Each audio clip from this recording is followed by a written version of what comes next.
Hello friends, आज के video में हम बात करने वाले हैं ऐसे एक मसीहा के बारे में जो रियल लाइफ में तो विलन का किरदार निभाता है पर असल जिंदगी में किसी हीरो से कम नहीं। हम बात कर रहे हैं real life hero Sonu Sood के बारे में, जो आज की तारीख में हर भारतीय के दिल में बसते हैं। आज इस मुश्किल घड़ी में करोड़ों जनता की उम्मीद बनकर खड़े हैं वो। ये वीडियो आपको जरूर इंस्पायर करेगा, तो अंत तक जरूर देखना। तो चलिए नजर डालते हैं सोनू सर की इस जर्नी पर। सोनू सर का जन्म साल 1973 जुलाई 30 को पंजाब के मोगा नामक गांव में हुआ था। उनके पिता एक कपड़ों के व्यापारी थे और माँ कॉलेज में टीचर थी। बचपन में सोनू जी को ममास बॉय कहा जाता था, क्योंकि बचपन में हर छोटी से छोटी परेशानी वो अपनी माँ के साथ शेयर करते थे और हर फैसला लेने से पहले वो उनकी राय जरूर लेते थे। उनकी पापा की पुरानी स्कूटर पर वो अपनी माँ को हर रोज कॉलेज ड्रॉप करते और पिकअप भी करते। उनकी माँ और उनके बीच प्यार का ये गहरा रिश्ता इन बातों से साफ जाहिर होता है। पहले वो माँ को सिर्फ पढ़ाते हुए देखते थे, पर बाद में उसी कॉलेज में उनसे पढ़े भी।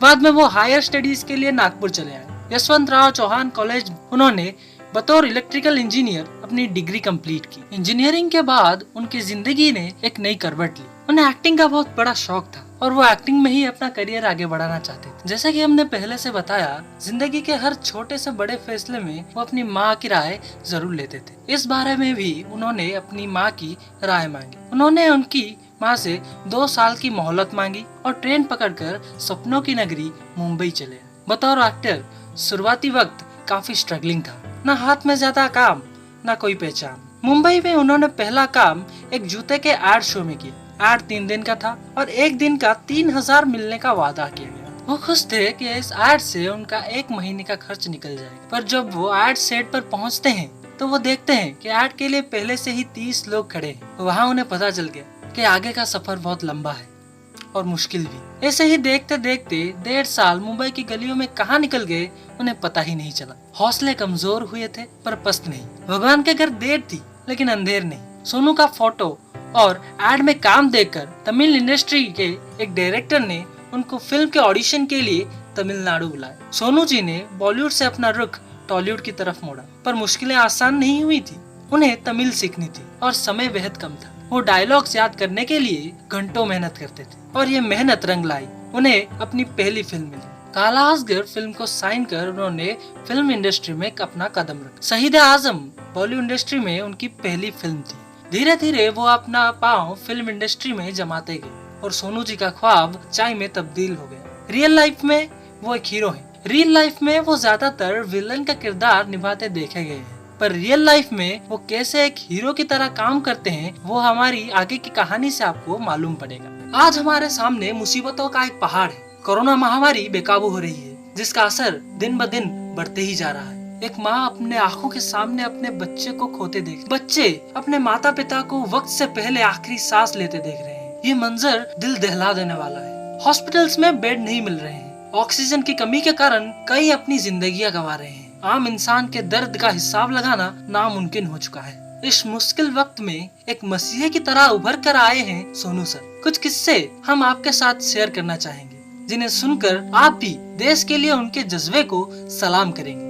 देश विदेश में काम करने वाले गरीब मजदूरों का इस महामारी के समय अपने घर लौटना मुश्किल हो चुका था। ना रहने के लिए छत, ना खाने के लिए खाना, यहाँ तक कि पैदल चल अपनी मंजिल हासिल करने का मन बना लिया था इन मजदूरों ने। सफर में कई लोगों ने अपनी जान भी गंवाई। इस समय सोनू सर ने न सिर्फ उनके साथ खड़े रहने का वादा किया, बल्कि उन्हें सुरक्षित अपने घर भी पहुँचाया। उन्होंने कहा, अपने देश तो लौट गए थे, पर मुश्किलें अभी खत्म नहीं हुई थी, क्योंकि देश में ना उनके पास रहने के लिए घर था, ना रोजगार का कोई माध्यम। ये बात सोनू सर के दिल तक पहुंची थी। उन्होंने 1 नहीं, 2 नहीं, 20,000 से ज्यादा लोगों को घर दिलवाया और प्रवासी रोजगार संस्था के जरिए कई लोगों को रोजगार भी दिलाया। अब इस बात की जितनी तारीफ की जाए कम है, पर सोनू सर यहाँ रुके नहीं थे। लॉकडाउन के समय उन्होंने रशिया, कुवैत, किर्गिस्तान में फंसे 135 स्टूडेंट्स को इकट्ठा कर एक चार्टर्ड प्लेन के जरिए भारत वापस लाए। लॉकडाउन के वक्त डॉक्टर्स को बार बार घर आने जाने में परेशानी हो रही थी। ये देखकर सोनू सर ने जुहू वाले अपने होटल को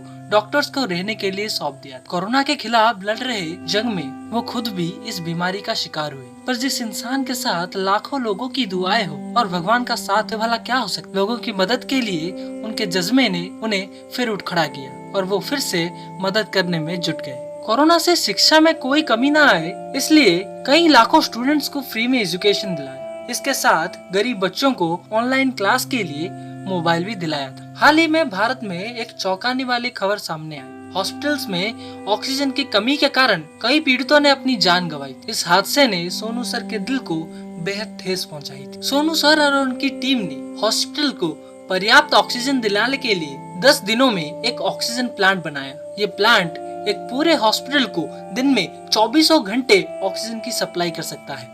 सूद चैरिटी फाउंडेशन उनके द्वारा स्थापित एक संस्था है जो कई गांवों को इस लॉकडाउन के समय खाने के लिए खाना और अत्यावश्यक सामग्रियां जुटाता है। कई लोग ऐसे हैं जो पैसे की कमी के कारण हार्ट डिजीज की तरह बड़ी बड़ी बीमारियों से लड़ नहीं पाते। उनकी मदद के लिए सोनू सर ने इलाज इंडिया नामक एक मुहिम की शुरुआत की है, जो हजारों पेशेंट्स को फ्री में सर्जरी करवाता है। ऐसे और बहुत सारे किस्से हैं जो बताते हैं कि सोनू सर किस तरह से महामारी के विरुद्ध इस जंग में सबके साथ खड़े हैं। बचपन में सोनू की माँ ने उनसे कहा था, बेटे अपनी मुट्ठी खोल के देख, शायद तेरी हथेली में किसी की जिंदगी लिखी हो। आज वो इस बात को पत्थर की लकीर मान उसे पूरी करने की दिलो जान से कोशिश कर रहे हैं। अगर हम उनसे थोड़ा सा भी इंस्पायर हो सके तो इस मुश्किल घड़ी में एक दूसरे का सहारा बन सकते हैं। इसके जरिए उनकी उम्मीदें जाया नहीं जाएंगी और हमें एक बेहतर कल भी मिल पाएगा। इस मुश्किल घड़ी में जब अपने भी साथ छोड़कर चले गए थे, सोनू सर जैसे